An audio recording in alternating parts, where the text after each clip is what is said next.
ও আমার কলিজার যুবক, স্কুলে পড়ো, কলেজে পড়ো, চাকরি করো, ব্যবসা করো, বাধা নাই। আমি এতক্ষণ যতই বয়ান শুনাইছি একবারও বলি নাই স্কুল কলেজ বন্ধ করে মাদ্রাসায় যাও, আমার মতো টুপি লাগাইয়া হুজুর হও, একবারও বলি নাই। আমি তাবলীগের লাইনের সন্তান, পীরের মুরিদ, আমি কওমি মাদ্রাসার সন্তান, একবারও বলি নাই মাদ্রাসায় যাও, তাবলীগে যাও, পীরের কাছে যাও, না হয় ধ্বংস। না, কোনো ভয় নাই। স্কুলে পড়ো ধন্যবাদ, কলেজে পড়ো ধন্যবাদ, দোয়া করে গেলাম। ডাক্তার হইও, ইঞ্জিনিয়ার হইও, প্রফেসর হইও, ব্যবসায়ী হইও, চাকরিজীবী হইও, তবে ছোট্ট একটা দাবি করে গেলাম, বেয়াদব হইও না। তোমার ব্যবহারে কোনোদিন যেন মা বাবা কষ্ট না পায়, তোমার আচরণে কখনো যেন শিক্ষকেরা কষ্ট না পায়, তোমার ব্যবহারে কখনো যেন উলামায়ে কেরাম কষ্ট না পায়। কেন? মা বাবার যদি কষ্ট লাগে দোয়া বরদোয়া চলে আসবে, বরদোয়া যদি লেগে যায় তোর জীবন পঙ্গু হয়ে যাবে। শিক্ষকের বরদোয়া যদি ছাত্রের উপরে লেগে যায় শিক্ষার জগৎ থেকে হারিয়ে ফেলবা। যদি আলেমের বরদোয়া কোনো বান্দার উপরে পড়ে যায় চরিত্র থেকে নিশ্চিহ্ন হয়ে যাইবা। এই জন্য তুমি লেখাপড়া যাই করো না কেন, আদর্শ ঠিক রেখে চলিও। মা বাবার দোয়া নাও, শিক্ষকের দোয়া নাও, উলামায়ে কেরামের নেক নজর নিয়ে নবীর তরিকা মেনে চলো। এইবার একটু বাস্তবে দেখো তো আমার কথার সাথে তোমাদের লাইনের যুবকেরা মিল করে চলে কিনা দেখো তো। বাবা, একটু আগেই বলছিলাম কলেজে পড়ে, ভার্সিটিতে পড়ে, 5 বেলার নামাজ পড়ে এমন কি যুবক নাই? তোমার কপাল কেন খারাপ? কার অভিশাপ লইয়া জন্ম নিছো বলো? এত বয়ান, এত বয়ান, এত বয়ান, দাওয়াত তাবলীগের বয়ান, পীর মাশায়েখের বয়ান, জুমার খতিবের বয়ান, এত বয়ানের পরেও তুমি কেন নামাজ পড়তে পারো না? তোমার মতো যুবক রাস্তায় গাড়ি চালায়, নামাজ ছাড়ে না, বলো বাবা তুমি কেন পারবা না? তোমার কপালে কার অভিশাপ লাগছে? তুমি কেন নামাজ পড়তে পারো না? তোমার মতো যুবক নদীর মধ্যে মাছ ধরে, নামাজ ছাড়ে না, কৃষি কাজ করে, নামাজ ছাড়ে না, রডের ফ্যাক্টরিতে কাজ করে, নামাজ বাদ দেয় না, সিমেন্ট ফ্যাক্টরিতে কাজ করে, নামাজ ছাড়ে না। তোমার মতো যুবক র্যাব, আর্মি, পুলিশ, বিডিআরের চাকরি করে, নামাজি নাই। তোমার মতো যুবক ওসি, ডিসি, এসপি, 5 বেলার নামাজি নাই। তোমার মতোই তো জেনারেল লাইনের যুবক ডাক্তার, প্রফেসর, ইঞ্জিনিয়ার, 5 বেলার নামাজি নাই। তুমি কেন পারবা না? আমার ভয় লাগে তোমার কপালে না জানি কার অভিশাপ লাগছে। জীবনে তো কম গুনাহ করো নাই, মনের শখে শখে পার্কে দৌড়াইছো, কি জানি মজা। বাবা, পায়ে দইরা একটু জিজ্ঞাসা করি, আর কতদিন পার্কে দৌড়াইলে তোর মনের আশা পূরণ হবে, তারপরে তওবা করবা? ও আমার যুবক বাবা, মনের আশা মিটাইতে গিয়া রাতের বেলা দরওয়াজা জানালা আটকাইয়া তো মোবাইল দিয়া গুনাহ কম করো নাই। আর কত রাত গুনাহ করলে মনের আশা মিটবে, তারপরে তওবা করবা? ও আমার যুবক, জীবনে তো মাইয়ার চরিত্রের উপরে হামলা কম করো নাই। আর কতবার করার পরে তোমার জীবনটার স্বাদ মিটবে, তারপরে তওবা করবা? এখানে আমরা সবাই মানুষ। একটু আগেই কিন্তু একটু টাচ দিছিলাম, আমরা সবাই মানুষ, তবে সবাই আল্লাহর কাছে প্রিয় মানুষ না। বলে কোন মানুষ আল্লাহর কাছে প্রিয়? কিছু মানুষ আছে বংশগত মানুষ, কিছু মানুষ জন্মগত মানুষ, আর একটা মানুষের পরিচয় গুণগত মানুষ, গুণের মানুষ। বংশগত মানুষ, আদম নবীর বংশে আমাদের জন্ম, আমরা বংশগত মানুষ। আমার আব্বা জানের জন্ম, আমরা আসছি, আমি জন্মগত সন্তান, আমার বাবা জন্মদাতা বাবা। জন্মগত মানুষ আল্লাহর কাছে দামি না, বংশগত মানুষ আল্লাহর কাছে দামি না। আল্লাহর কাছে একমাত্র গুণগত মানুষ, গুণের মানুষ বড় দামি। বলে কেমন দামি? বিনা হিসাবে জান্নাতি। আবারও পেছনের একটা কথা আপনাদের রিপিট করে শোনাচ্ছি, সবাই আমরা মানুষ, হিন্দুরাও, খ্রিস্টানেরাও, ইহুদি বৌদ্ধরাও, সব মানুষ, তবে সব আল্লাহর কাছে দামি মানুষ না। রাস্তায় কুকুর আছে, একটু আগেও বলছিলাম, সবগুলো কে বানাইছে? সরকার। কুকুরগুলো সব আল্লাহর মখলুক, তবে সব কুকুর দামি না। ইতিহাস পড়বেন। এই যুবক বাবারা, তুমি যদি সম্মানের উচ্চ শিখরে উঠতে চাও, তাহলে মোটামুটি সব লাইনের জ্ঞান তোমাকে রাখতে হবে। আর একটা পুঁজি, তোমার চরিত্র ঠিক রাখতে হবে, নাহলে জুতা ছাড়া আর জিন্দেগি বাঁচবে না। তাসনিমার মতো ডাক্তার হয়ে লাভ কি যে জুতা খেয়ে পালাবি? ঢাকা কলেজের প্রফেসর আহমদ শরীফ বেঈমানের মতো প্রফেসর হয়ে লাভ কি যে কবরও কপালে হবে না? আহমদ শরীফ ঢাকা কলেজের প্রফেসর, এমন বেঈমান কপাল পরা যে ওর কবরও নেই। ও মরার আগে কয়ে গেছে ছেলে মেয়ের, এই আমি কবর টবর বুঝি না, এটি আমার কবর দিবি না। তো ছেলে মেয়েরা ওরে কবর আর দেয় নাই, হসপিটালে দেহ দান করে দিয়েছে। এমন বেঈমান জোর মরণের পরে কবরও হয় না যে কেউ জিয়ারত করতে যাবে, ও সুযোগ নেই। নাম কত সুন্দর, আহমদ শরীফ। আমি বুঝি না, নাম ভালো কিন্তু কাজগুলো এত খারাপ কেন? হাসানুল হক, তাজা নাস্তিক। রাশেদ, কত সুন্দর নাম। খান, হ্যাঁ। হুমায়ুন আজাদ, কত সুন্দর নাম। তাসলিমা নাসরিন, কত সুন্দর নাম। আহমদ শরীফ, হে কলেজে ক্লাসে ঢুকা শোন ছেলে মেয়েরা, এতদিন শুনছো কোরআন শরীফ, হাদিস শরীফ, মক্কা শরীফ, মদিনা শরীফ। আজকে থেকে মক্কা শরীফ, মদিনা শরীফ বাদ, কোরআন শরীফ বাদ, হাদিস শরীফ বাদ। আজকে থেকে আমি আহমদ শরীফ যথেষ্ট।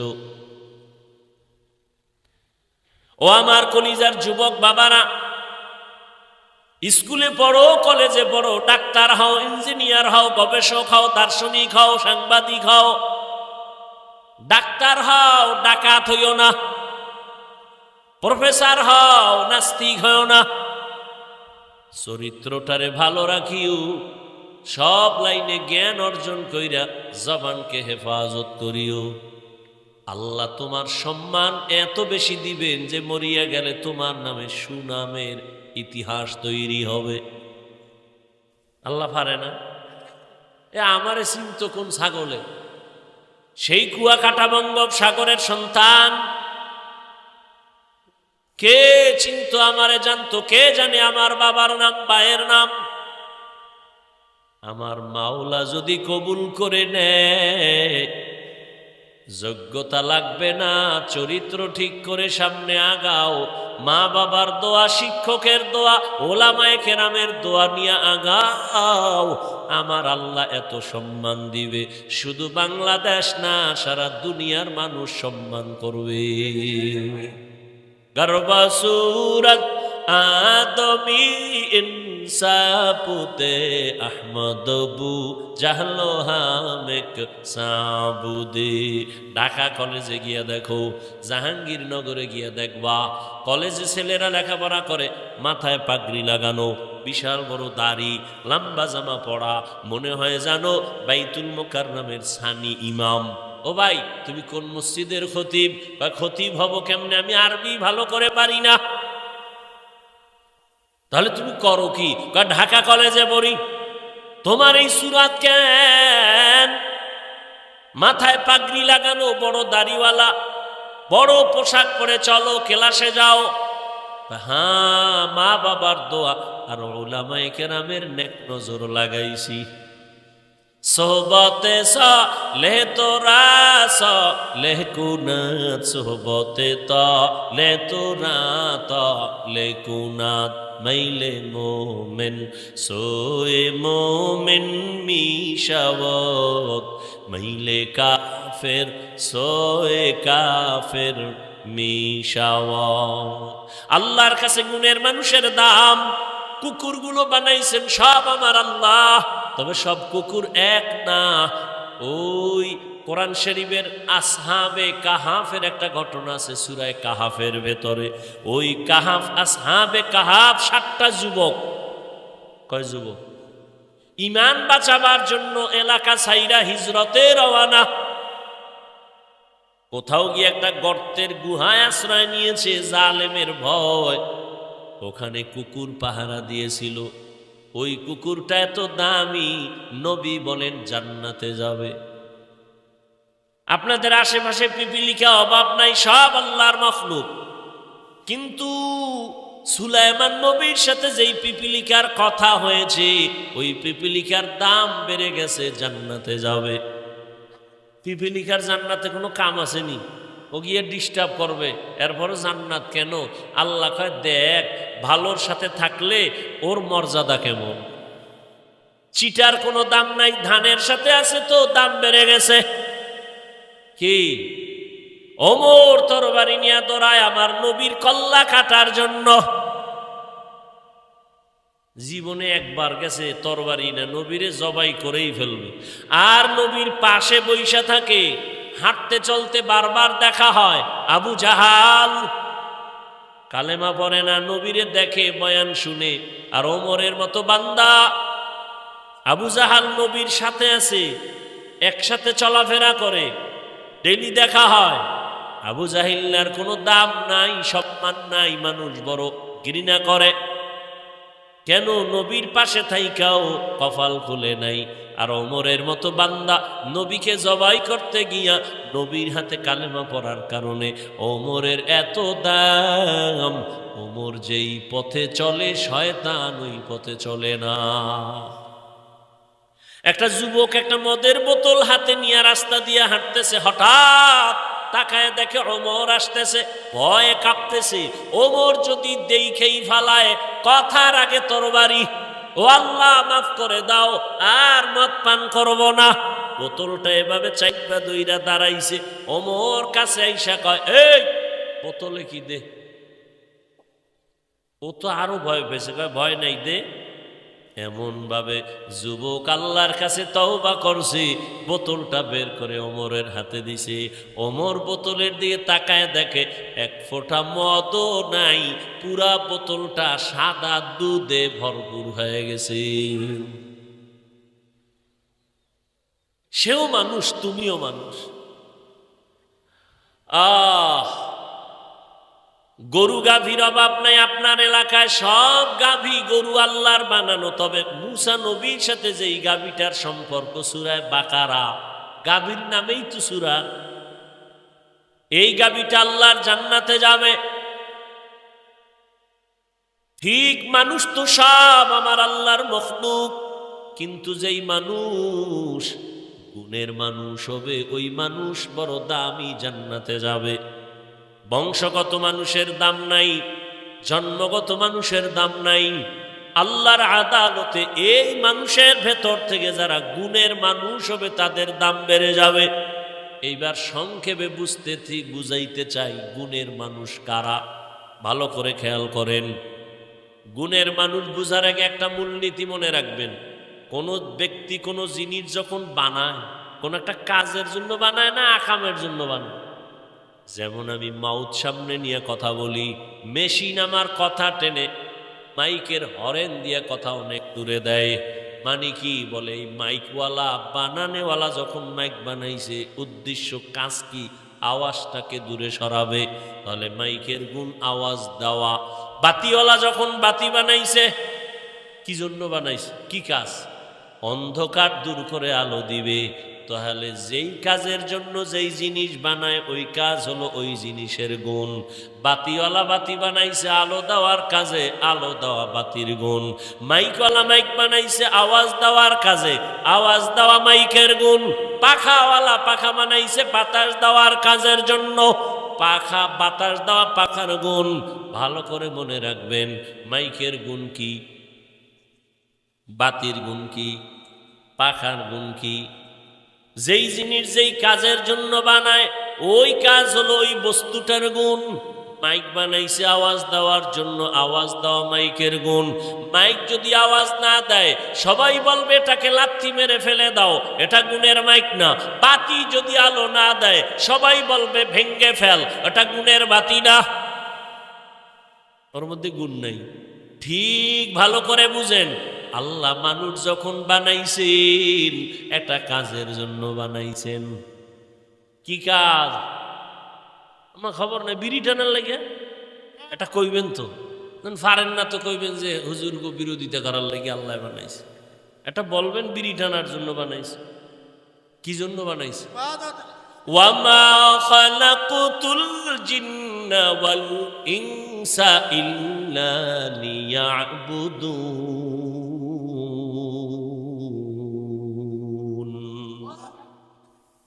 আল্লাহ মানুষ বানাইছেন একমাত্র ইবাদতের জন্য। কার ইবাদত? ইবাদত মানে কি? মসজিদে সারা রাত থাকা, মাদ্রাসায় সারা দিন কাটানো, ঘুমাইবেন ইবাদত, খানা খাবেন ইবাদত, বাথরুমে যাবেন ইবাদত, হাসবেন ইবাদত, কান্না করবেন ইবাদত, চাকরি করেন ইবাদত, ব্যবসা করেন ইবাদত। এক কথা, আপনি জীবনে যা করবেন সব ইবাদত, তবে মন গড়া না, নবীর আদর্শ অনুযায়ী। কার আদর্শ? নবীর আদর্শ অনুযায়ী যা করবেন সব ইবাদত। ইবাদতের পরিণাম ফল জান্নাত। যেমন আপনি একটু পানি পান করবেন, কেন? পিপাসা নিবারণের জন্য না। ইবাদত বানায় করেন, সওয়াব। আর ইবাদত বানায় করবেন না, সওয়াব নাই। ইবাদত কখন হবে? নবীর তরিকায়। কার তরিকা? যেমন আপনি এক বোতল পানি কিনলেন দোকান থেকে, আধা লিটার 12-15-20 টাকায়। আপনি বাম হাত দিয়ে বোতলটা দইরা ডান হাত দিয়ে মুখাটা খুইলা বাম হাত দিয়ে টান মারলেন, এক টানে আধা লিটার নাই। ফট করে বুকে বাইজা কয় ধর, আইয়া দেখে নাই, হেও নাই, পানিও নাই, হেও নাই। ওই পানিটা আমিও পান করব পিপাসা নিবারণের জন্য। জীবনেও বাম হাত যাবে না, যাবে ডান হাত। ডান হাতটা দিয়ে বোতল খুইলে আমিও মুখে দিব, তবে 3টা স্টেপে আমি পানি পান করব, 3 নিঃশ্বাসে পান করব। পানিও পান করা হয়ে গেল, সুন্নত হয়ে গেল, ইবাদত হয়ে গেল। জুতা তো আপনারাও পরেন, আমিও পরি, ইবাদত বানায় পরেন। কষ্টের কিছু না, খালি একটু হিসাব করে বললে হয়। ডান জুতায় ডান পা আগে দিবেন, এরপরে বাম পা বাম জুতায় দিবেন। দোনো পায়ে যখন জুতা দিছেন, কদম দেওয়ার আগে দাঁড়াইবেন। প্রথম কদম হবে ডান পা দিয়া। নবীর আদর্শ হয়ে গেল, ইবাদত হয়ে গেল, বিনিময়ে জান্নাতও পেয়ে গেলেন। বাথরুমে যাবেন আপনি, আমিও তো যাই, ইবাদত বানায় যান। বাথরুমে যখন ঢুকবেন বাম পা দিয়া যাবেন, খালি মাথায় বাথরুমে যাবেন না, খালি পায়ে বাথরুমে যাবেন না। নবীর আদর্শ। এই ইকো দিস না, ইকো বন্ধ কর। ইকো হয় কেন? বাম পা দিয়ে ঢুকবেন, খালি মাথায় যাওয়া যাবে না, খালি পায়ে যাওয়া যাবে না। কারণ বাথরুম হলো জিন শয়তানের আড্ডাখানা। বাথরুমে গিয়া থাম করে পড়ে গেছে, মাথা ফাইটে গেছে, হয় না? মানে এমন জোরে দৌড় দিছে, কি এর জুতা মুতা, নিম্ন চাপ শুরু হয়ে গেছে, এটির দরজা খোলার টাইম কই, দৌড় ধাম করে গিয়ে পড়ে গেছে। ইবাদত বানায় যান, বাম্পা দিয়া ঢুকেন, দোয়া পরে ঢুকেন। পারি না বললে হবে না, অন্তত বিসমিল্লাহ বলে ঢুকেন। খালি মাথায় যাবেন না, কোনো কিছু দিয়া যাবেন, একটা গামছা মাথায় দিয়া যান। খালি পায়ে ঢুকবেন না। এরপরে বাথরুমে গিয়া যখন বসবেন, বাম পায়ের উপরে ভর করে বসবেন, বাম পায়ের উপরে সুন্নত। হাঁটুর উপরে কাপড় উঠাবেন না, সুন্নত।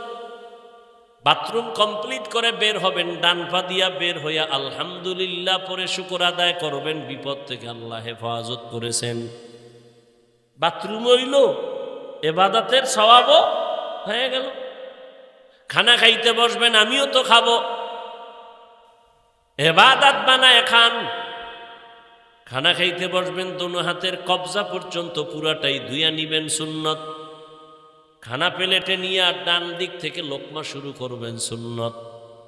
বাম হাতে লবণ নিবেন, ভদ্রতা। ইতর ইতর, এটি ইতর। বাম হাতে লবণ নয়, মানে এটা বাথরুমের ফ্লেভার আছে তো, একটু মজা বেশি। আস্তা ইতর,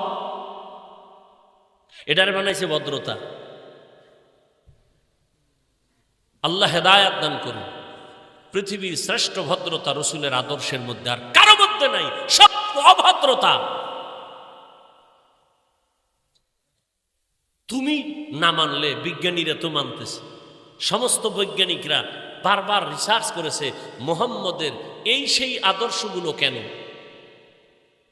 ওরা ফাইনাল বলেছে মুহাম্মদের প্রত্যেকটা থিওরি শুধু পরকালের কল্যাণ নয়, স্বাস্থ্যের জন্য ঔষধ।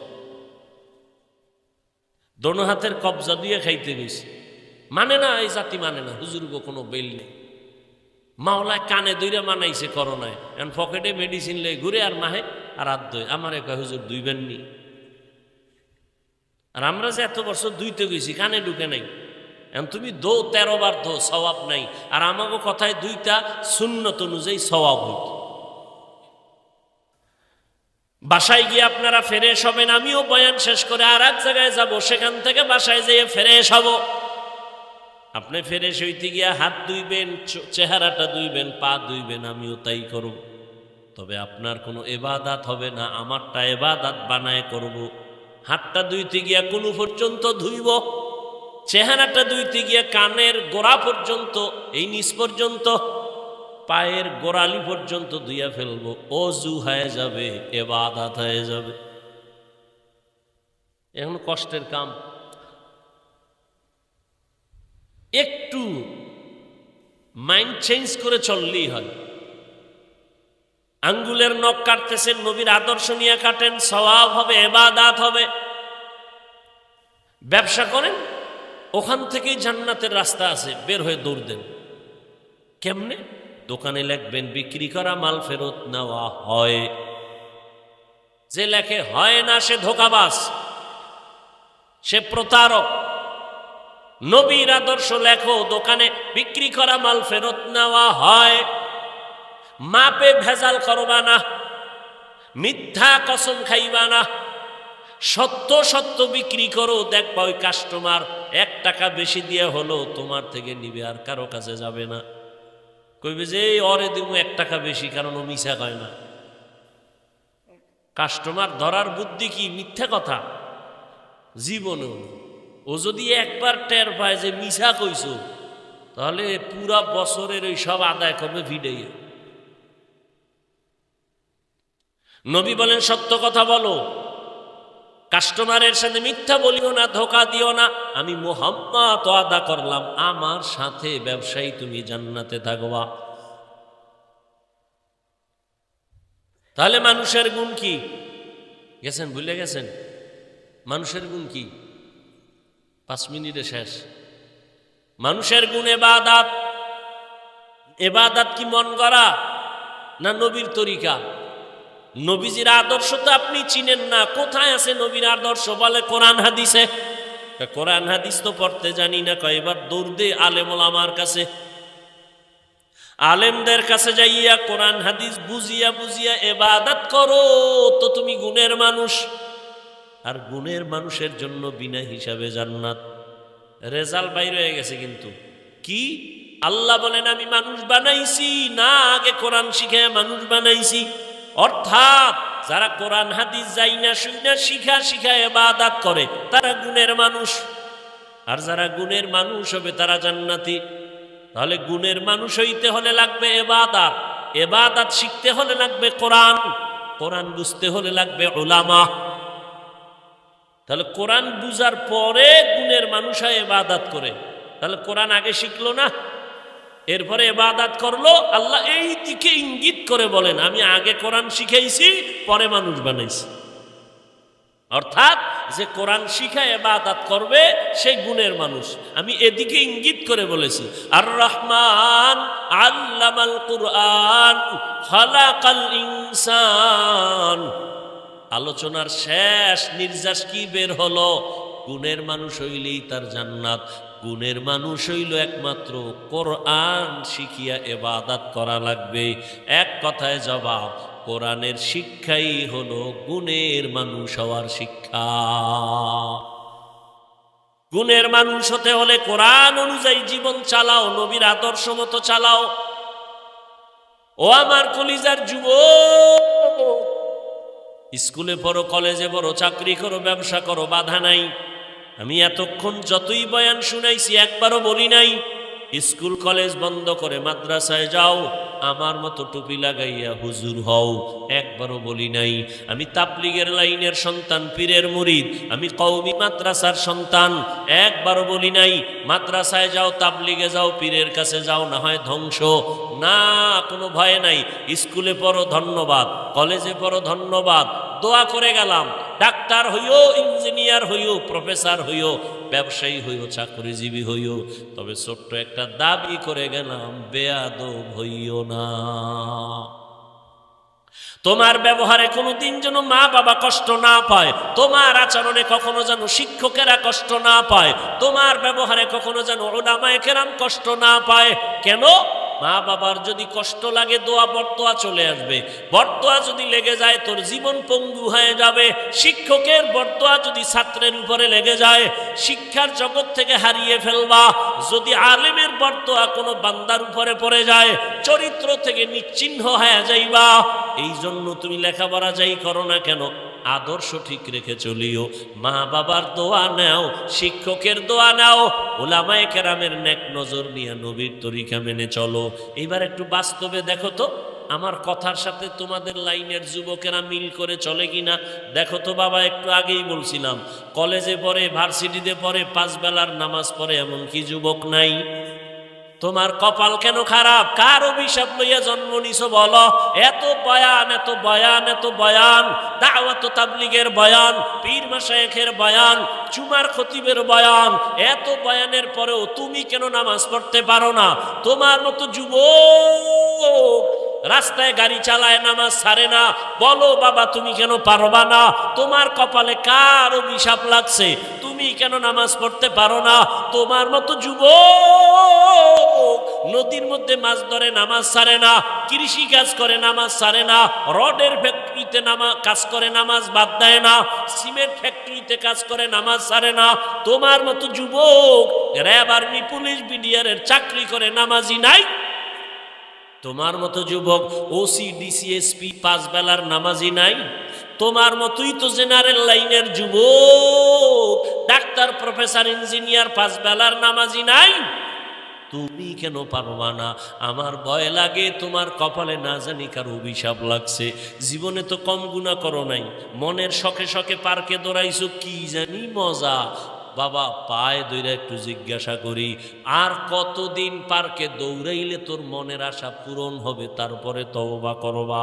ও আমার যুবক বাবা, মনের আশা মিটাইতে গিয়া রাতের বেলা দরওয়াজা জানালা আটকাইয়া তো মোবাইল দিয়া গুনাহ কম করো নাই। আর কত রাত গুনাহ করলে মনের আশা মিটবে, তারপরে তওবা করবা? ও আমার যুবক, জীবনে তো মাইয়ার চরিত্রের উপরে হামলা কম করো নাই। আর কতবার করার পরে তোমার জীবনটার স্বাদ মিটবে, তারপরে তওবা করবা? ও আমার যুবক বাবা, জীবনে তো দাড়ি কম কাটো নাই, নামাজ কম ছাড়ো নাই, বেপরদায় কম চলো নাই। আর কত বছর পর্যন্ত এই অন্যায় করার পরে তোমার আশা মিটবে, তারপরে তওবা করবা? পাশাপাশি এই কথাটাও বলো, তোমার আর হায়াতের বাকি কতদিন? মহামারী করোনায় কত যুবকের লাশ কবরে রাখলাম। ছাত্র জনতার বৈষম্য বিরোধী আন্দোলনে কত তাজা তাজা যুবকের প্রাণ চলে গেল। ডেঙ্গুতে কত প্রাণ কেড়ে নিল। এমন একটা দিন নাই, রাত্র নাই, যুবকের লাশের খবর নাই। পানির নিচে যুবকের লাশ, গাড়ির নিচে যুবকের লাশ, ঘুমের বিছানায় যুবকের লাশ। কয়দিন আর হায়াত তোমার বাকি? তুমি সুস্থ মনে করছো এত তাড়াতাড়ি মরবা না। দেখো না, আমি তো দেখছি ডাক্তার বইলা দিছে অসুস্থ রোগী যা মনে চায় খাওয়াও বাঁচবে না, কিন্তু সেই অসুস্থ রোগীটা লাঠি হাতে নিয়ে এখনো হাঁটে। তার চোখের সামনে তার ছোট সুস্থ ভাই মরে গেছে। ও আল্লাহর বান্দারা, হেদায়াতের মালিক আমার আল্লাহ। ও এলাকার মা বোনেরা, মাইকের আওয়াজ শুনতেছেন? এতক্ষণ আপনাদের সন্তানদের জন্য কলিজা ভরিয়া দোয়া করলাম, বয়ান করলাম, যত আবদার করলাম, একবারও কিন্তু আপনাদের ব্যাপারে কোনো উল্টা মন্তব্য করি নাই রে মা।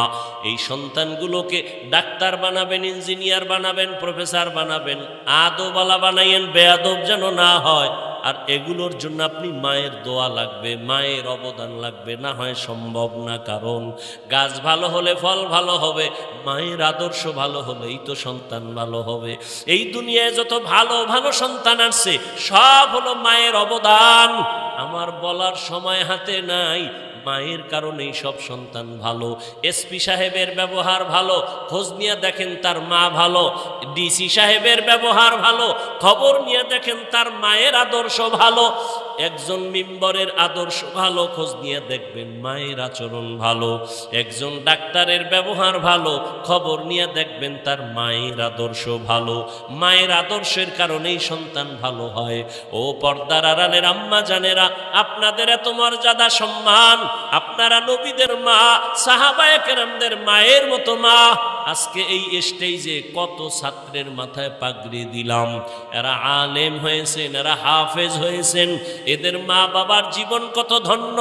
ও পর্দার আড়ালের মা, আপনার কি মনে চায় না একটা ভালো সন্তানের মা হয়ে কবরে যাবেন? কোরআন পড়াই একটা ওই ডাক্তার সন্তান ডাক্তারি করবে, কোরআন পড়িয়া নামাজ পড়িয়া আপনি মা বাবার জন্য দোয়া করতে ভুলবে না। এখনো সময় আছে, তওবা করেন।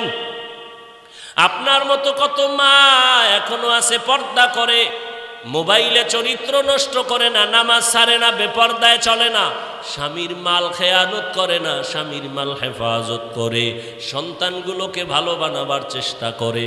আম্মা জানের আপনারা কেন পারবেন না? এখনো সময় আছে, তওবা করেন। মনে মনে আল্লাহকে বলেন, হে মালিক, আর বেপর্দায় চলবো না, নামাজ ছাড়বো না, মোবাইলে সময় নষ্ট করব না, স্বামীর মালের খেয়ানত করব না, সন্তানগুলোকে আদর্শ সন্তান বানাবো। ও আমার যুবক বাবারা, তওবার নিয়ত করো। আবু জাহালের মতো কপাল পুরিও না, ওমরের মতো মেজাজ নিয়ে তওবা করে নাও। ওমরের মতো তৈরি হইয়া আল্লাহকে মনে মনে বলো, আল্লাহ, জীবনে এক পর্যায়ে গুনাহ তো কম করি নাই, মায়ের সাথে বেয়াদবি, বাবার সাথে বেয়াদবি, মুরব্বীদের সাথে বেয়াদবি, আলেমদের সাথে বেয়াদবি কম করি নাই। আজকে থেকে তওবার নিয়ত করে ফেললাম। জীবনে জেনারেল লাইনে পড়ি আর যাই করি, আমার মতো যুবক যদি একটা স্কুল কলেজে পড়ে নামাজ পড়ে, আমি কেন পারবো না? আমার মতো সন্তান ব্যবসা করে, চাকরি করে, নামাজ পড়ে, আমি কেন পারবো না? আজকে থেকে তৈরি হয়ে গেলাম, আর নামাজ ছাড়বো না, দাড়ি কাটবো না, বেপরদায় চলবো না, মা বাবার সাথে বেয়াদবি করবো না। শিক্ষকের দোয়া নিয়া, ওলামায়ে কেরামের পরামর্শ নিয়া, নবীজির আদর্শ নিয়া জীবন ভর চলবো, গুনাহের দিকে আর যাব না। তওবার নসিব যদি হয়, মুনাফিকি যদি না থাকে, খাঁটি তওবার নিয়ত যাদের আছে, দুটো হাত আল্লাহকে দেখাইয়া দাও। আয় আল্লাহ, হাতগুলো কবুল করে নেন, তওবা কবুল করে নেন, তওবার উপরে মজবুত হইয়া চলার মতো তৌফিক দান করেন। আমিন। আলহামদুলিল্লাহি রাব্বিল আলামিন।